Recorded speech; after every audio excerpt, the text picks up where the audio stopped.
পোনপ্ৰথমে মোৰ তৰফৰ পৰা চৰাই পৰৱৰ আন্তৰিক জোহাৰ জনাইছো।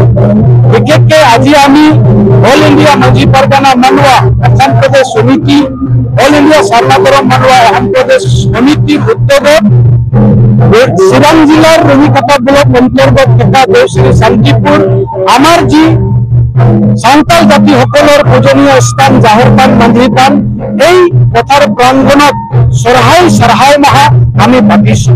আৰু এই চৰহাই মাহা পাতাৰ মূল উদ্দেশ্য লক্ষ্যটো হৈছে যে আদিবাসী সাঁওতাল সমাজত বহু যুগ আৰু পুৰণাৰ সমাজ হয়।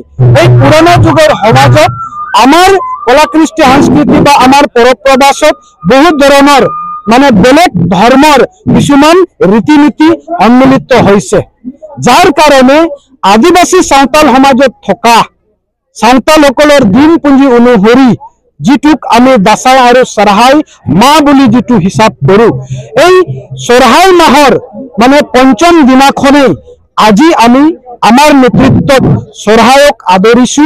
আৰু আজি এই মঞ্চত সমূহীয়াভাৱে আমি চৰহাই মানে অভিনন্দন অনুষ্ঠান পাতিছো। ইয়াৰ মূল উদ্দেশ্য লক্ষ্য এইটোৱে হয় যে আমি সাঁওতাল জাতি জনগোষ্ঠীসকলে নিজৰ পৰপ্ৰবাস যি আছে, পৰপ্ৰবাসৰ জৰিয়তে একতা হোৱাৰ প্ৰয়োজন আছে। আমাৰ একতা নোহোৱাৰ কাৰণে আমাৰ যিটো ধৰ্মীয় বা সমাজৰ যি ৰীতি নীতিসমূহ আছে, এই ৰীতি নীতিসমূহ বেলেগ বেলেগ ধৰ্মত সন্মিলিত হৈ বিলুপ্ত হোৱাৰ পথত আছে। ইয়াৰ মূল উদ্দেশ্য লক্ষ্যটোৱে হ'ল যে আমি একতাভাৱে নিজৰ পৰব চৰাই পৰবক আমি মানিলেহে আমাৰ যিটো দাবী বৰ্তমান চলি আছে যে আমি হিন্দু শিখ জৈন বৌদ্ধৰ মানুহ নহয়, আমি আমাৰ প্ৰাকৃতিক পূজাৰী মানুহ হয়।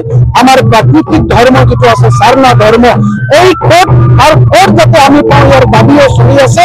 ইয়াৰ কাৰণে আমাৰ নিজৰ যি সমাজৰ ৰীতি নীতি, সমাজৰ যি পূজা পাঠ, সমাজৰ যিটো বোলা বড়ো, ইয়াকে একলগে আমি যদি নকৰোঁ বেলেগে কোনে কৰিব? এই উদ্দেশ্য লক্ষ্যৰে আজি আমি ইয়াত সন্মিলিত হৈছো। আৰু আমাৰ যিটো 5 দিনীয়া চৰাই আছিল, এই চৰাইৰ আজি অন্তিমখন দিন। এই অন্তিম দিনৰ এই অনুষ্ঠানৰে পৰা আমি দেশবাসীক বা অসমবাসীক সকলোকে একত্ৰিত হোৱাৰ প্ৰয়োজন আছে।